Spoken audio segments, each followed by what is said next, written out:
series on stress management. Friends, today I'm going to discuss about nutrition. At the outset, I'd like to thank Dr. Jason Fung and Michael Pollan, whose research and work has changed my concept of nutrition. Good food promote health. On the other hand, bad food causes various diseases like obesity, diabetes, heart diseases, and cancers. You might have heard about people advising to eat low fat diet, low carbohydrate diet, high protein diet, high fat diet. They say you eat that, they say you do not eat that particular food. So there is a lot of confusion regarding what should we eat, what should not we eat, and how to eat. If you want to be a physically fit,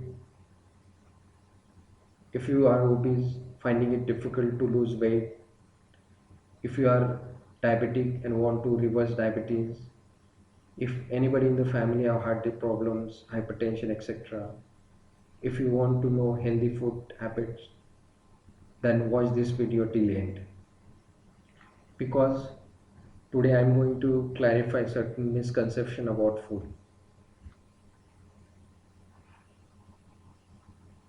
At the outset, I would like to summarize the talk, because first I am going to discuss summary and then detail about whatever I am going to discuss.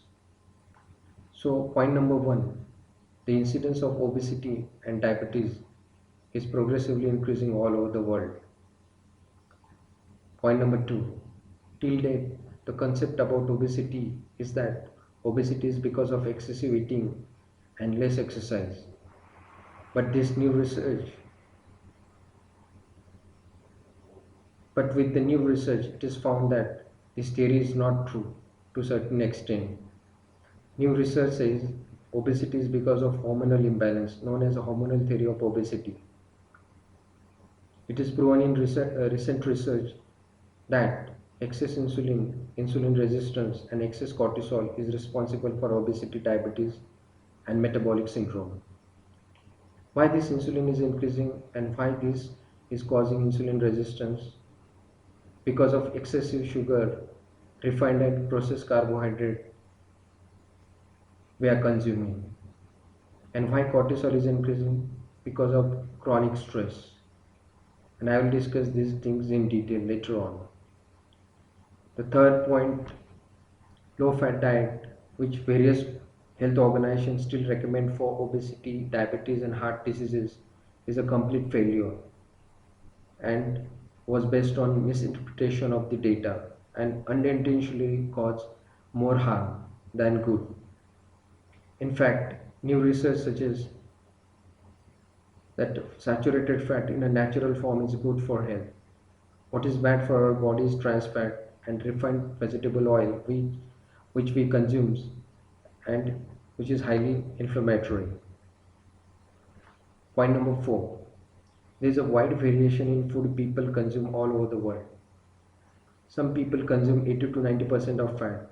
Some consume 80 to 90% of protein. Some consume 80 to 90% of carbohydrate. Still, they are healthy and incidence of chronic diseases and cancers are very less in them. But when these people started eating so-called Western diet containing excessive carbohydrate, sugar, salt, sugar containing cold drinks, and packaged food, the incidence of chronic diseases increased exponentially. So these chronic diseases are not because of excessive fat or excess protein or excess carbohydrate, but because of refining and industrial processing of food and excess sugar. Point number five, what food we should eat and how we should eat. The food we should eat are whole unprocessed cereal, pulses, bean, sprouted bean, vegetable, fruits, roots, yogurts, eggs, poultry, fish, etc. We should eat from 9 a.m. to 7 p.m. so that pancreas and insulin get rest for 14 hours so that the insulin sensitivity is maintained and insulin resistance is prevented. One should eat 70% of the capacity of stomach. We should not stuff ourselves. We should do intermittent fasting to keep fit. We should do light walking after eating. Point number 6, which food we should avoid. One should completely avoid packaged food, sugar containing and caffeinated cold drinks, junk food, refined carbohydrate, trans fat, high fructose corn syrup. One should avoid frequent snacking. Avoid animal food or poultry which is grown with the help of hormones or antibiotic because it enters the food chain and causes various diseases. Prefer organic food as far as possible. Avoid vegetable and fruits which are grown with the help of fertilizer and insecticide as these are carcinogenic. So prefer food grown on organic farm. So I will discuss the above mentioned thing in detail. So let's discuss nutrition in detail. Nutrition is related to stress. Some foods are stress inducing like caffeine, sugar, salt. A poor diet weakens body's defense against stress. Vitamin depletion occurs when body is under stress. Bad diet is responsible for various diseases like obesity, diabetes, heart disease, cancer, etc. Now I will discuss regarding the incidence of obesity and diabetes. US has 13% of obese people worldwide in 2013, while India accounted for 6% of the worldwide obese population. 13, 30 million obese people are living in India. According to the study, the number of overweight and obese people globally increased from 860 million in 1980 to 2.1 billion in 2013. This is one third of the world's population. Overweight in adult is categorized as body mass index of 25 to 30 and obesity is categorized as body mass index more than 30.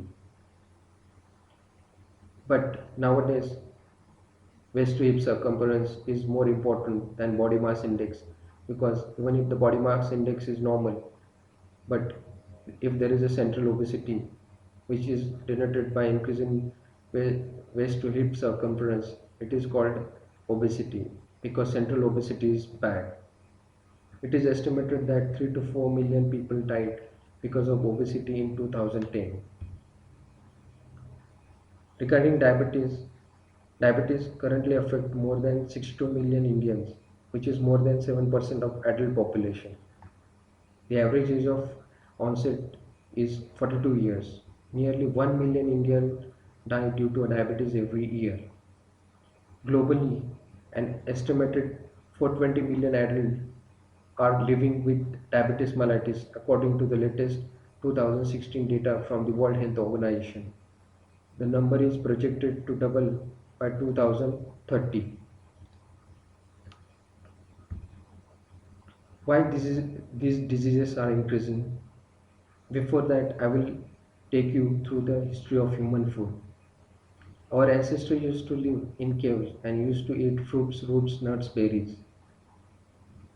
Then, with the advent of rudimentary weapon made up of stone, they started hunting animal and started eating meat. Next came fish. With agricultural invention, they started eating grains, pulses, vegetable. But with industrialization, they started eating excess sugar, processed food, refined carbohydrate, and cold drinks. As long as humans were consuming unprocessed whole food and meat, there was there was rarely any cases of obesity, diabetes, heart disease, and cancers. But once they started eating so-called Western diet consisting of refined carbohydrate, sugar, cold drinks, processed meat, the incidence of obesity, diabetes, heart disease, and cancer exponentially increased. Now I will discuss about various diet in recent time, that is in last century.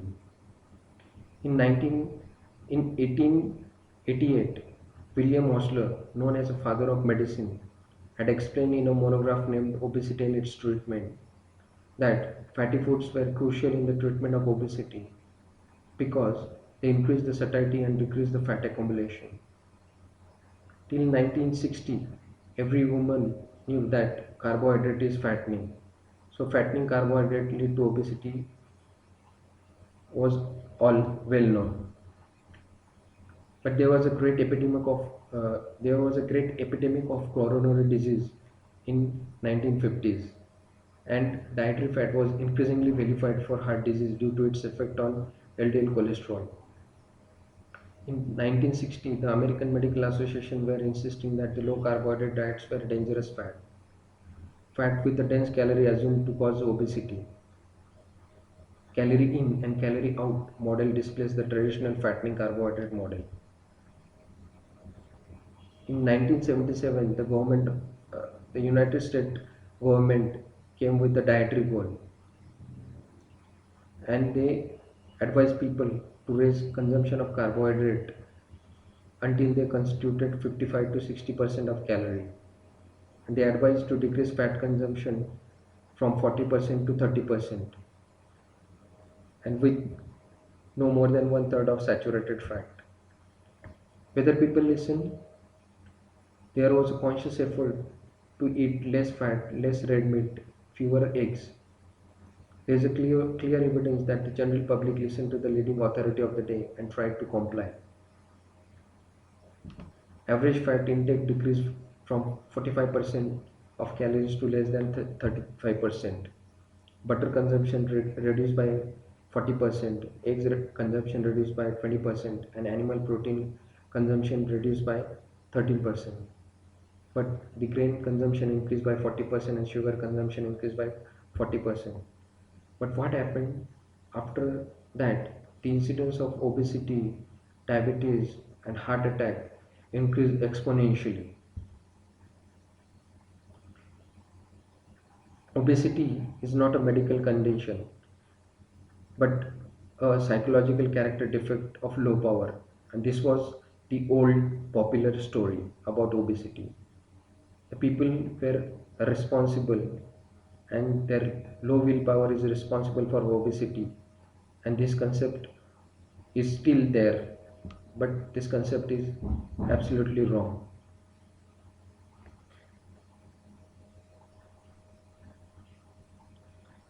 We always make fun of obese people and held them responsible for obesity. On a lighter note, a fat man sitting in a train cabin, Banta went inside the cabin and asked that man, "Is this cabin for elephant only?" The fat man humbly replied, "No, even monkeys like you can sit. So please do not make a fun of obese people." So the old hypothesis was the obesity is because of personal choice behavior, because of eating too much and doing little exercise leads to obesity. And key assumption was calorie intake and expenditure are independent of each other. Various recent studies were done in which they reduced the calorie intake of subjects. What they found that initially weight reduced, but later on the subject regained weight. Why this happened? Because reduced calorie intake reduced basal metabolic rate and increased hunger, leading to regaining of weight. Dieting doesn't work. They found that if there is a 10% increase in calories, there is a 16% increase in energy expenditure. Or if there is a 10% decrease in calories, there is a 15% decrease in the energy expenditure. And there is increased hormonal signal for hunger. So there are two adaptation to the weight loss or decreased calorie intake, that is by reduced energy expenditure by decreasing basal metabolic rate and increased hunger. There was a very big study known as a Women's Health Initiative Dietary Modification Trial, which started in 1993.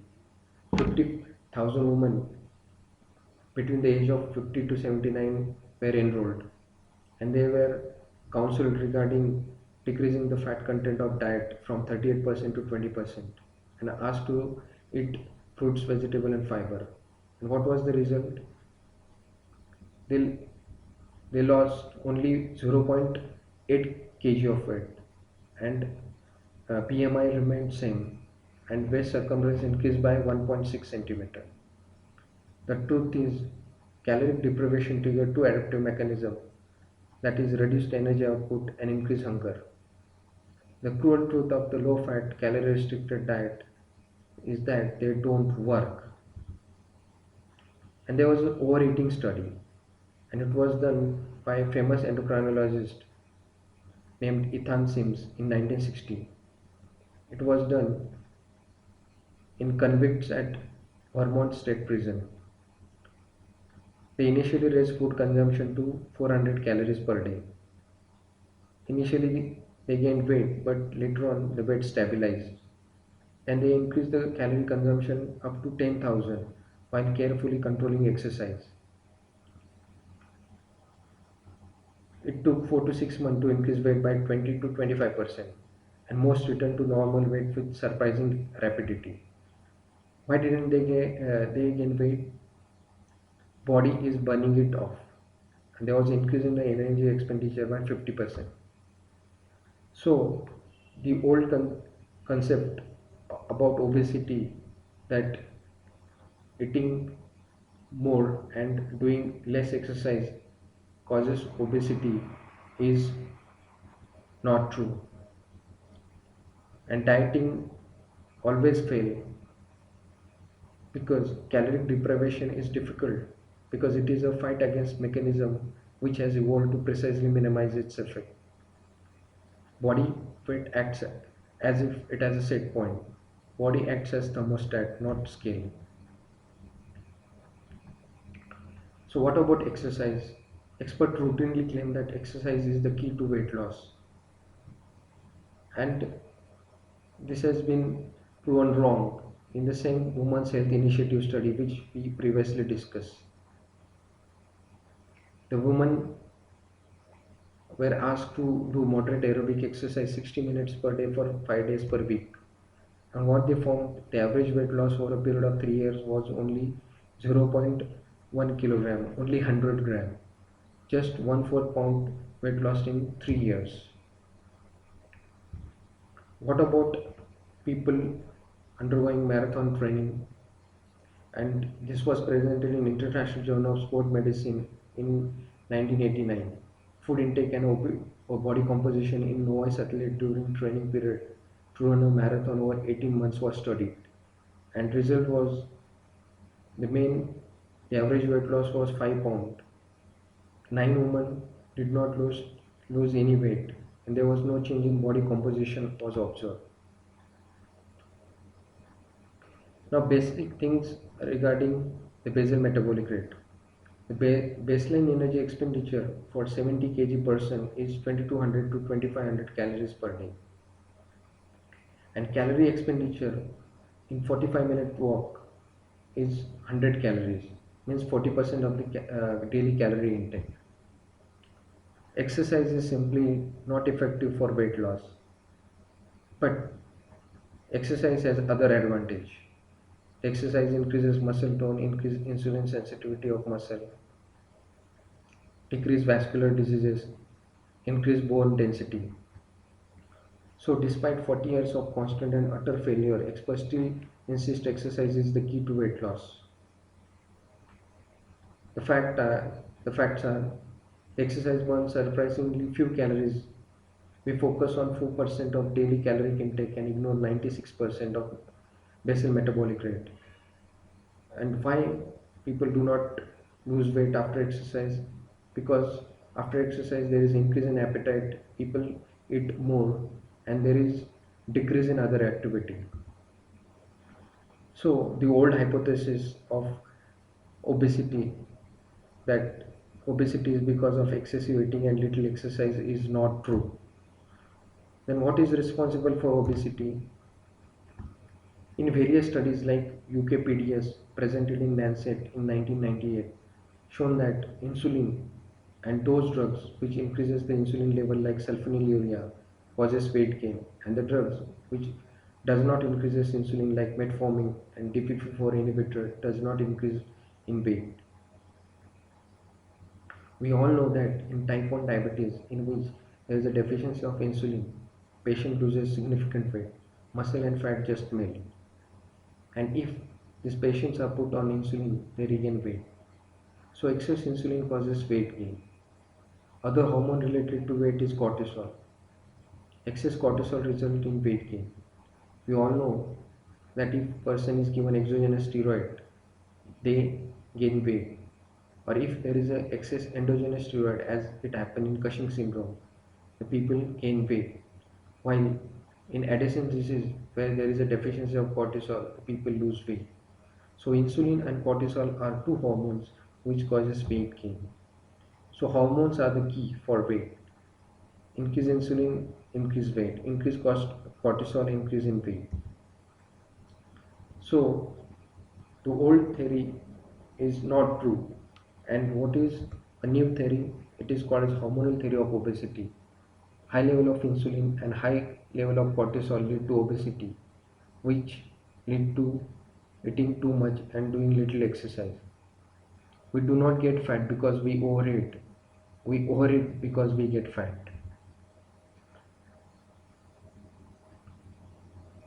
So the easily tested hypothesis is high insulin and cortisol lead to obesity. And the assumptions are fat, like all body systems, are regulated under hormonal control. Intake and expenditure of calorie are under hormonal control. Hunger and basal metabolic rate. And intake and expenditure of calorie are linked to each other. So, what is driving our insulin and cortisol level up? And the answer is fattening carbohydrate is leading to increase in insulin, and chronic stress is causing excess cortisol. So fattening carbohydrate lead to high insulin level, lead to obesity, and it causes overeating and underactivity. Insulin tells body to get fat.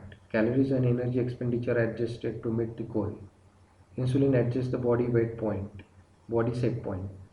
Body acts as a thermostat, not as a scale. Now, complex carbohydrate does not increase insulin level to the extent the simple carbohydrate increases.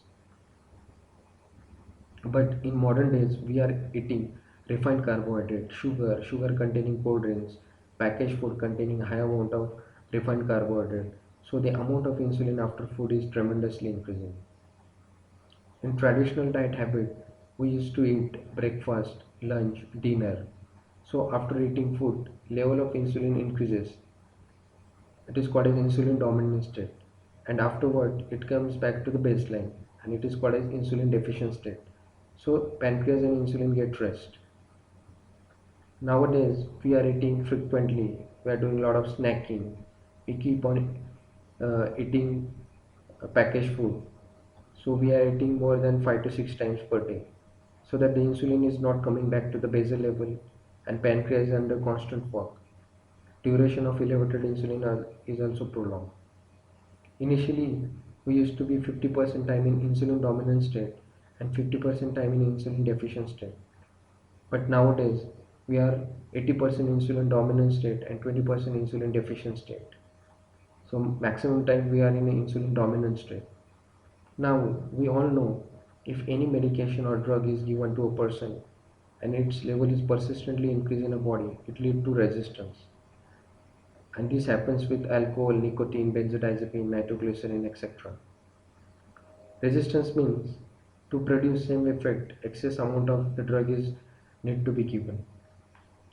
So due to modern eating habit of eating excess refined carbohydrate, which is leading to excess insulin secretion, and due to eating 5 to 6 times per day, level of insulin in our body is persistently elevated, leading to insulin resistance, which subsequently increases insulin in body. This leads to vicious cycle of excess insulin and insulin resistance, and we have seen that the insulin causes weight gain. So refined carbohydrate and frequent eating leads to increased insulin and insulin resistance, which causes obesity. Now in the research, they have found that the insulin resistance is the main cause of obesity, diabetes and metabolic syndrome. In a study published in Journal of Endocrinology in 2030, they found that diabetic patients taking metformin have adjusted hazard risk of myocardial infarction mortality around 1, means average to general population. But those people taking sulfonylurea, which is a drug for diabetes, the risk is 1.4, means 40% increase in the risk of myocardial infarction mortality. And people who take insulin, they have 1.8 risk, that is 80% more risk as compared to the general population. It means that those drugs which increases insulin level like sulfonylurea or insulin itself is associated with increased mortality rate, while metformin, which does not increase insulin level, is not associated with insulin with increased mortality. There are other studies which proves that excess insulin and insulin resistance is the main cause of metabolic syndrome, which consists of abdominal obesity, increase in triglyceride, hypertension, decrease in HDL, and increase in sugar. Insulin lead to atherosclerosis.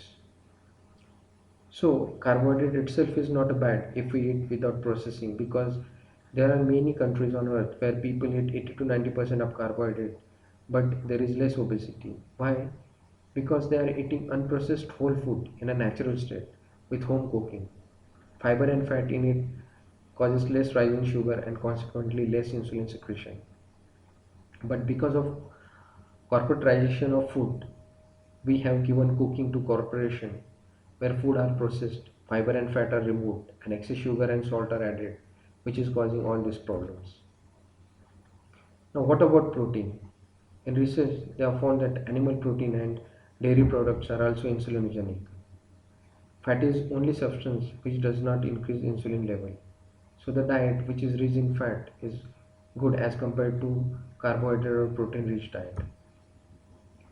So what about wheat? Modern wheat is of a lower nutritional value. Modern processing removes most of the vitamin, fibers and fat. Modern milling, as opposed to the stone grounding, increase speed of digestion. High in amylopectin A, which is highly digestible. Wheat is addictive. Because of the genetic modification, the gluten in the wheat is changed to which our body is not acclimatized. So wheat per se is not bad, but genetically modified wheat and our refining and way of eating is wrong. What about high fructose corn syrup? It raises insulin level.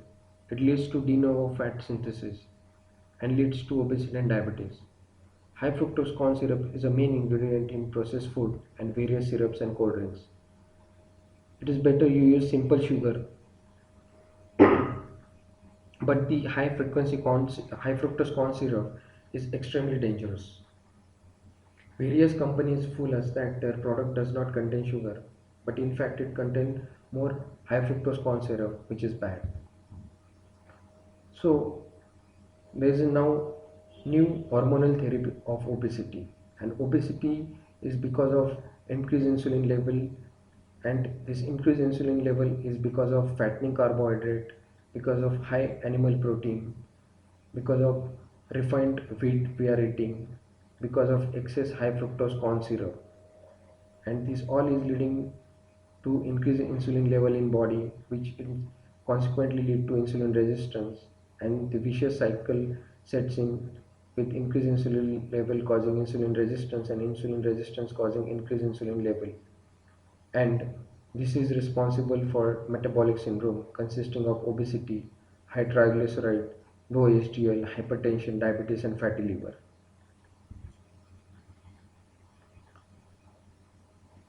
There are various types of diet. So to beat low fat diet, there was advent of Atkins diet used initially, and they showed encouraging result in the form of good weight loss, better lipid control, but on long term it failed because it consists of excess fat and excess animal protein. So are you confused which food we should eat? Should we eat low fat diet? Should we eat high protein diet? Or should we eat high fat diet? According to nutrition expert Michael Pollan, our understanding of nutrition is in infancy. We do not know what is good for us, but we definitely know what is bad for us, and that is Western diet. Because beta carotene in carrot is good if we eat carrot, but if we remove it from carrot and give it separately, it does not has the same effect. On contrary, may have a bad effect. There are more neurons in our gut than in our brain.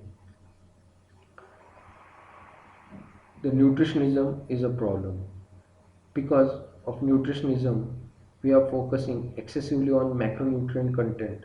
How much fat, how much carbohydrate, how much protein, how much calorie. We are trying to label certain things as a bad, for example, fat or omega 6 fatty acid, and label few things as a good, like omega 3 fatty acid, beta carotene, fat, protein. It is the insulin response that matter, not the macronutrient breakdown.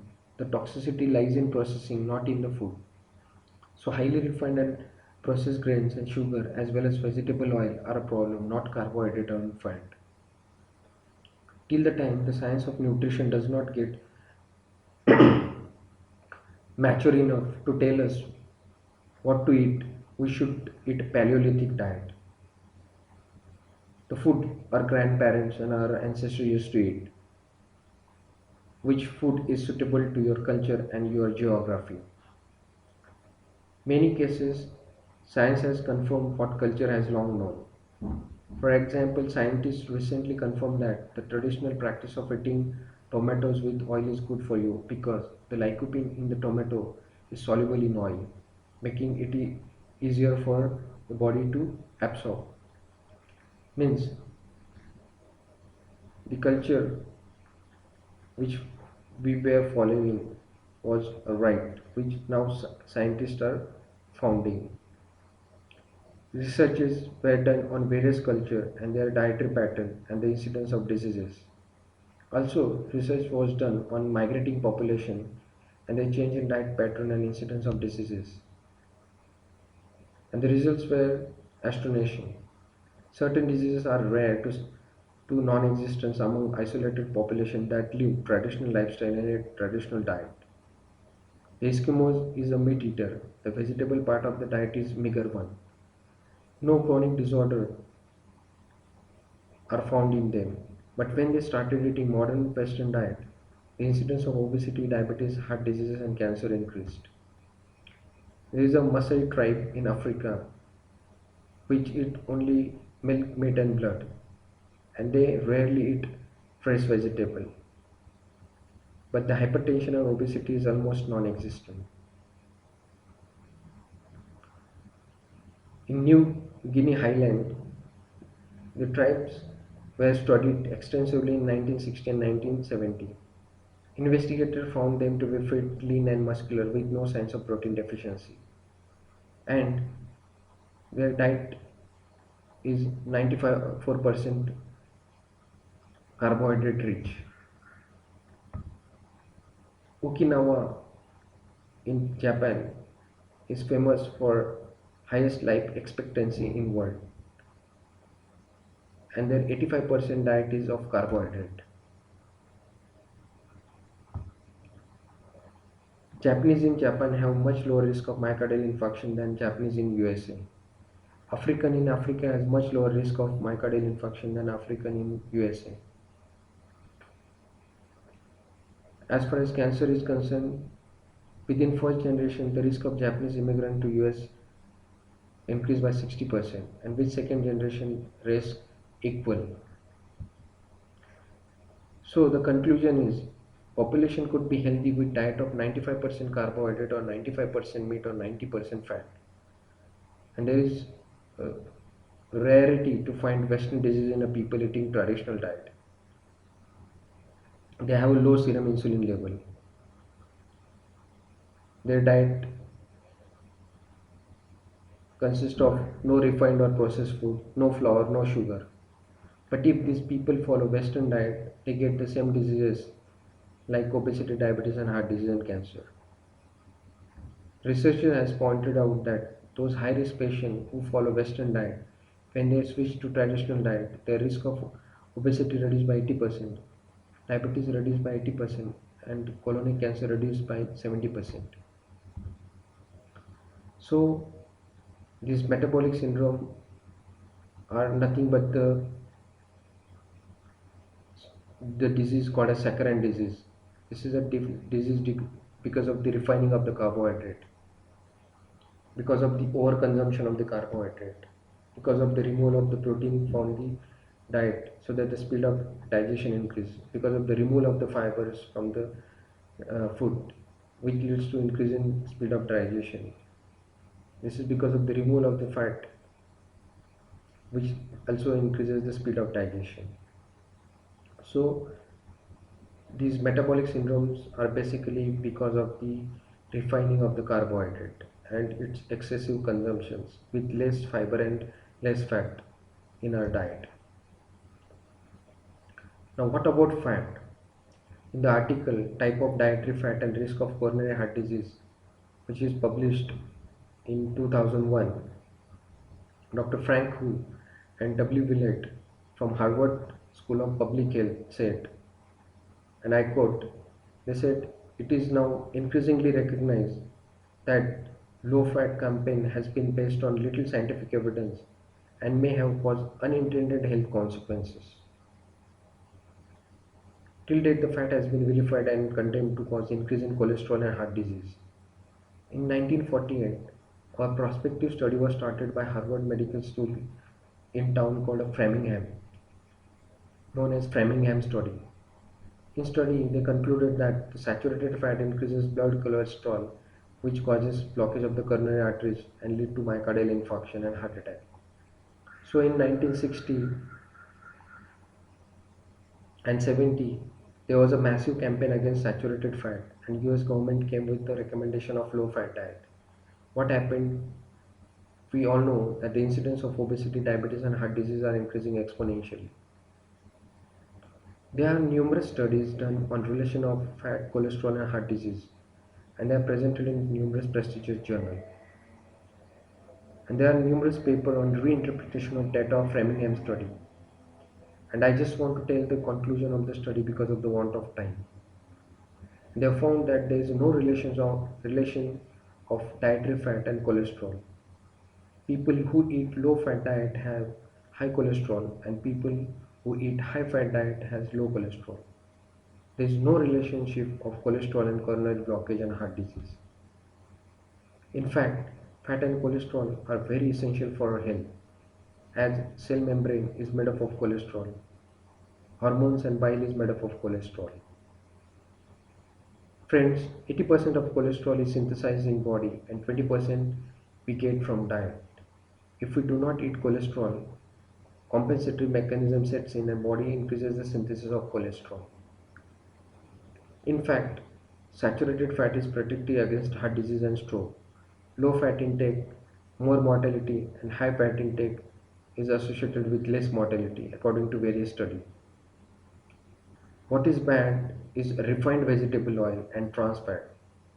Oil we eat are highly processed, take many processing steps in which lots of chemicals are added and removed. So it is a highly processed containing many chemicals, high in omega-6 fatty acid and highly inflammatory which are bad for health. Studies have shown that those who eat vegetable oil has more mortality and those who eat more saturated animal fat has less mortality.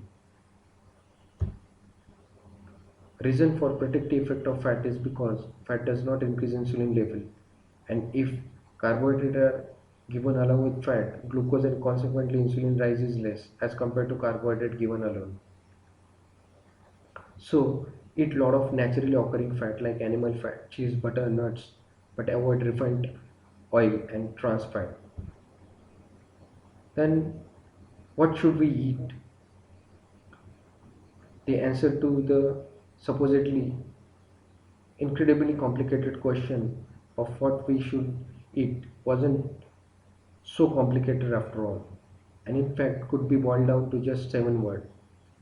Eat food, not too much, and mostly bland. So what we should eat? We should eat whole and unprocessed food, colorful fruits and vegetables, salad, sprouted beans, cereal, pulses which are fiber rich, cheese, desi ghee, brown rice. What about carbohydrate? We should eat complex carbohydrate and no simple sugar, no cold drinks. What about protein? Try to avoid animal protein. Eat maximum vegetable protein or fish or poultry or eggs, and we should eat meat occasionally. What about fat? Eat cheese, butter, desi ghee. Avoid refined vegetable oil, trans fat, and dalda. Eat food which is grown on healthy soil, that is organic food, not on a soil which use fertilizer and insecticide. And don't eat poultry which is raised with the help of hormones and antibiotic. Eat some food that have been pre-digested by bacteria and fungi like yogurt, dahi. They are good source of vitamin B12 and probiotic, that is good bacteria. Eat sweet food as you find them in nature. In nature, sugar almost always come packed with fiber, which slow their absorption and gives you a sense of satiety before you have ingested too many calories. That's why you have always better off eating the fruit rather than drinking its juice. Which food we should avoid? We should avoid caffeinated and sugar-added drinks, junk food, sweet, fried food containing trans fat, excess salt, dalda, ice cream, polished rice, maida, margarine. Avoid packaged food as it contains lots of chemical which are bad for our health. As fiber and fat is removed, it leads to excess insulin secretion. It is also addictive. It contains excess salt and it is packaged in plastic which is bad for our health. Avoid sugar in any form. What about wheat? Do not eat refined flour. Do not remove the husk. Do not eat maida. Avoid bread. How to eat? In borrowing from the food culture, pay attention to how a culture eats as well as to what it eats. In the case of French paradox, for example, it may not be a dietary nutrients that keep the French healthy. They eat lots of saturated fat and white flour, but their food habits are different. They eat small portion at leisurely communal meal, no second helping or snacking. So pay attention to the combination of food in a traditional culture. In Latin America, corn is traditionally cooked with lime and eaten with beans. What would otherwise be a nutritionally deficient staple become a basis of a healthy, balanced diet. Because the beans supply amino acid lacking in corn and the lime makes niacin available. Culture that took corn from the Latin America without the beans or the lime land up with serious nutritional deficiencies such as pellagra. Traditional diets are more than the sum of their food parts. Eat three times a day from 9 a.m. to 7 p.m. so that 14-hour uh, rest is given to insulin and pancreas and insulin sensitivity is maintained. Calorie restriction has repeatedly been shown to slow aging in animal, and many researchers believe it offers the single strongest link between diet and cancer prevention.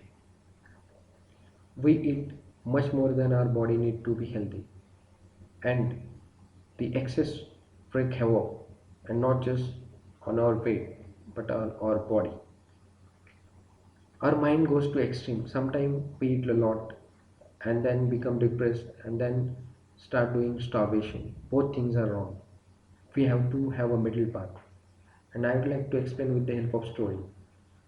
Once there was a disciple of Buddha. Initially he was a prince. When he was a prince, he used to do a lot of indulgence, he used to eat a lot of food. But when he became a disciple of Buddha, he started doing fasting for days together, weeks together. He do not used to eat for weeks together. After a few months, his health deteriorated. He became very weak. When Buddha came back to the ashram, and when he saw the state of a prince, he became very unhappy. Then he called the prince and asked the prince, and he said, "Prince, I know you used to play guitar very well. I would like I would like to ask you if the strings of guitar are too tight, will it produce good music?" The prince said, "No." Then the Buddha asked, "If the strings of guitar are too loose, will it produce good music?" The prince said, "No." Then Buddha asked, "Then tell me how the good music will be produced. And the prince said, when the strings are not too tight and not too loose. And the Buddha said, this is also the truth of life. We always go to the extreme level, but extremes are always bad. Eating excessive food is also bad, and doing starvation is also bad. We have to have a middle part, that is moderate part. We should eat moderately. I will discuss few rules regarding food. Rule number 1. Stop eating just before you are full. Many cultures specifically advise stopping well before that point is reached. The Japanese have saying hara hachi bu, means they tell people to stop eating when they are 80% full. The Ayurvedic tradition in India advises eating until you are 75% full. It says that your stomach should be 50% of food, 25% of water, and 25% of air. The Chinese specify 70%. So, all the culture advise eating to the 70 to 80% of the capacity. Next rule, eat when you are hungry, not when you are bored. Friends, for many of us, eating has surprisingly little to do with hunger. We eat out of boredom, for entertainment, to comfort, or reward ourselves. Try to be aware of why you are eating and ask yourself if you really hungry before you eat and then again along the way. Food is a costly antidepressant. Next rule is eat slowly. Indian proverb that gets at this idea, and it says drink your food and chew your drink. In other words, eat slowly enough and chew thoroughly enough to liquefy your food and move your drink around in your mouth to thoroughly taste it before swallowing. You will eat less and you will enjoy food more. The next rule, buy smaller plates and glasses. One researcher found that simply switching from 12-inch to 10-inch dinner plate caused people to reduce their consumption by 22%. Next rule, breakfast like king, lunch like a prince, and dinner like a pauper. Eating a big meal late in a day sounds unhealthy, though in fact the science isn't conclusive. Some research suggests that eating close to bedtime elevates triglyceride level in the blood, a marker for heart disease that is also implicated in weight gain. Also, the more physically active you are after a meal, the more of the energy in that meal your muscle will burn before your body store it as fat. A related adage, after lunch sleep a while and after dinner walk a mile. Next rule, eat meals. Means only eat meals and no snacking. We are eating frequently whole day and that is causing problem. So eat only meals and no snacking. Next rule, do all your eating at table. Friends, if we eat while we are working or while watching TV or driving, we eat mindlessly. And as a result, eat a lot more than we would if we if we were eating at table, paying attention to what we are eating. When eating somewhere than at table, then stick to fruits and vegetable. Next rule, try not to eat alone because we are less likely to stuff ourselves when others are watching.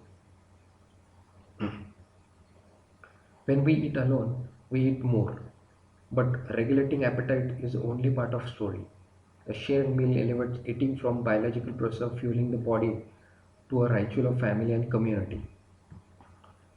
Next rule, treat as a treat. Friends, outsourcing our food preparation to corporation has gotten us into trouble. Corporation had made previously expensive or time consuming food like fried chicken, french fries, pastries, ice cream easy and readily available. That's why we are consuming excessively causing all these diseases. Next rule, you should cook yourself. On a lighter note, once husband and wife were having a dinner at a fancy restaurant. As the food was served, husband said to a wife, "The food looks delicious. Let's eat." Wife says, "Honey, you say prayer before eating at home." Husband says, "That's at home, sweetheart. Here is a chef who knows how to cook."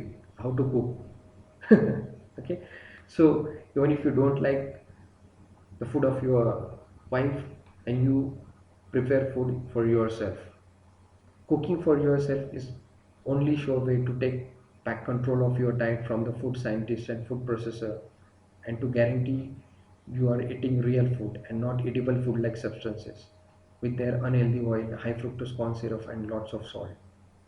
Not surprisingly, the declining home cooking closely paralleled the rise of obesity, and research suggests that the people who cook are more likely to eat more healthy food. Next rule, do intermittent fasting. We have seen that daily dieting does not work because body decreases basal metabolic rate and maintain weight. We all know that bariatric surgery reduces weight and sometimes cure diabetes. What is bariatric surgery? It is nothing but surgically enforced fasting. So if you want to lose weight, why to undergo surgery? Do intermittent fasting like once or twice a week. It has proven that by intermittent fasting you can reduce weight, increase insulin sensitivity, reduce insulin resistance, and can cure diabetes, reduce the chance of metabolic syndrome. In research, it is found that during fasting, there is an increase in the process named autophagy. This is a repair mechanism of cell in which body get rid of dead and diseased organelle and replaced by new organelle. And that is rejuvenation of cell and the body occur.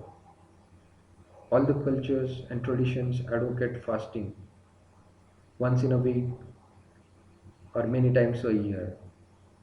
It was basically for spiritual cleansing, but the science has proved that it cleaned our body. During fasting, try to use only fruits and sprouted beans and nuts. Do fasting for 36 hours. If you are not able to do fasting, try to skip dinner intermittently or eat before 7 p.m.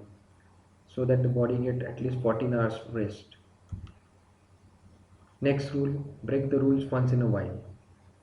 Friends, obsessing over food rules is a bad for your health and happiness, and probably for your health too.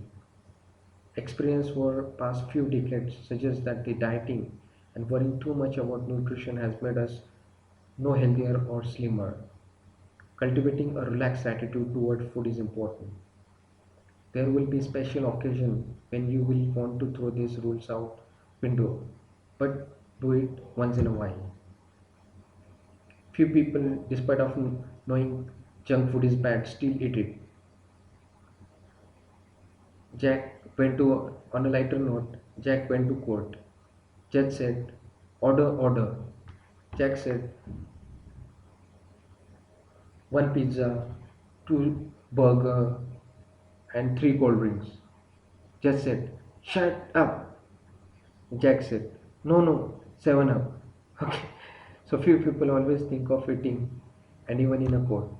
So few rule regarding those people who still insist on eating packaged food. Rule number one, do not eat anything your grandmother or great grandmother wouldn't recognize as a food. Can your grandmother will recognize burger, chips and pizza?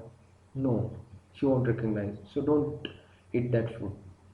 Rule number two, avoid food product containing ingredient that no ordinary human would keep in pantry. Have you heard about ethoxylated diglyceride, cellulose, xanthine, gum, calcium propionate, ammonium sulfate? If you wouldn't cook with them yourself, why let others use this ingredient to cook for you? Avoid food products that contain high fructose corn syrup. Rule number 4. Avoid food that have some form of sugar or sweetener listed among the top 3 ingredients. Because label list ingredient by weight and by product that has more sugar than other ingredient has too much sugar. Rule number 5. Avoid food products that contain more than 5 ingredients. Rule number 6. Avoid food products that make health claims. Generally, it is the product of modern food science that makes the boldest health claim. and these are often founded on incomplete and often bad science. Don't forget that margarine, one of the first industrial food to claim it was a more healthful than the traditional food it replaced, turned out to contain trans fat that gives people heart attack.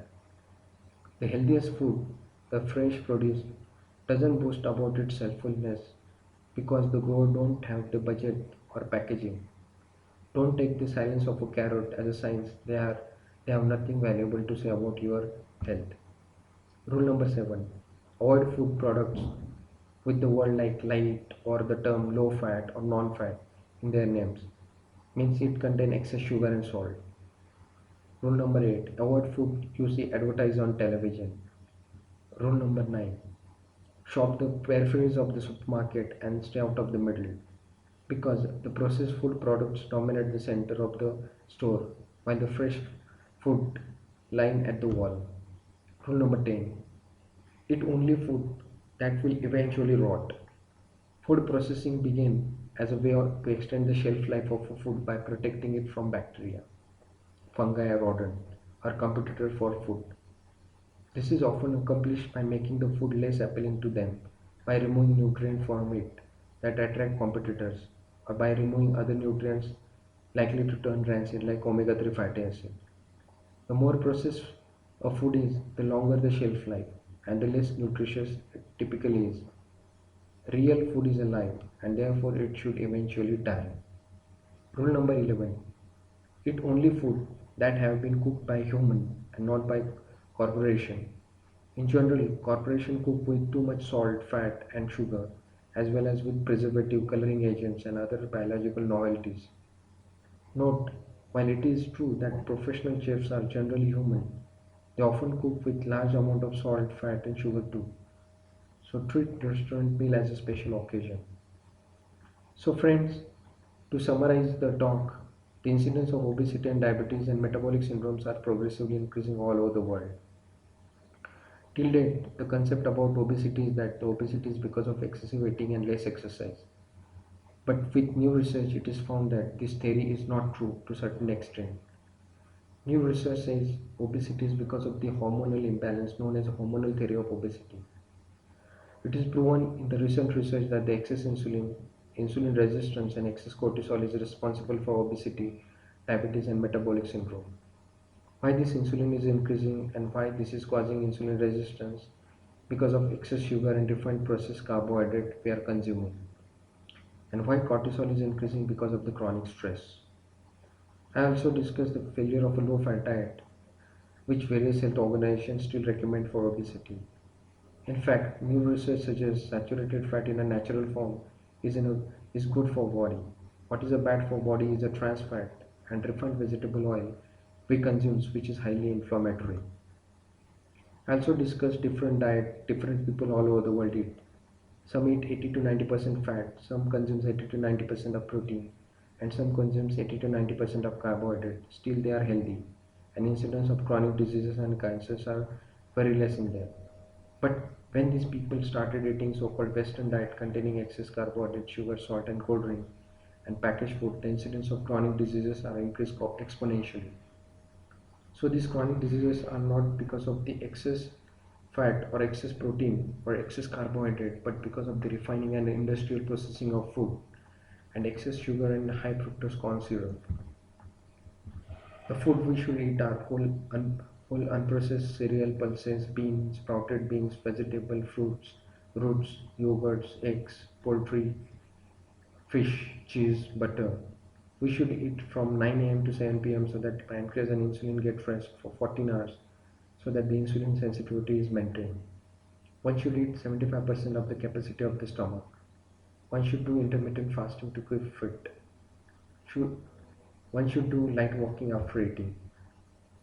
One should completely avoid packaged food, sugar containing cold drinks, caffeinated drinks, refined carbohydrate, trans fat, high fructose corn syrup.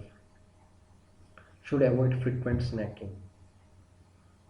Friends, I hope I have been able to clear the concept of diet. Thank you for watching my video and have a nice day. Thank you.